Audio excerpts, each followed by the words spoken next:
जी नाजरीन, कराची से एक और ख़बर के साथ मैं हूँ कारिया फातिमा और आप देख रहे हैं KNN पाकिस्तान न्यूज़। खबर शामिल करते हैं कराची के इलाके डिफेंस से, जहां पुलिस एहलकारों की जानिब से कार्रवाई अमल में लाई गई है। PS दरख्शां पुलिस की मुनशियात फरोशों के खिलाफ कार्रवाई जारी है। पुलिस ने कार्रवाई करते हुए एक मुलजिम को गिरफ्तार भी कर लिया है। मुलजिम से 7 ग्राम कोकीन, 110 ग्राम आला क्वालिटी की चर्स बरामद कर ली गई।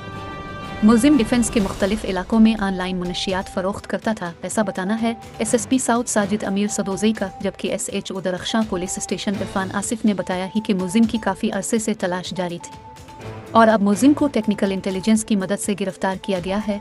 नुमाइंदा KNN पाकिस्तान की इत्तलात के मुताबिक मुलजिम की शनाख्त बख्त बहादुर वलद खान वजीर के नाम से कर ली गई है, जबकि मुलजिम के खिलाफ सब इंस्पेक्टर मोहम्मद हनीफ सयाल की मुद्दत में मुकदमा नंबर 287/2024 दर्ज कर लिया गया है। यहाँ हम अपने नाजरीन को बताते चली कि मुलजिम का मजीद क्रिमिनल रिकॉर्ड भी चेक किया जा रहा है।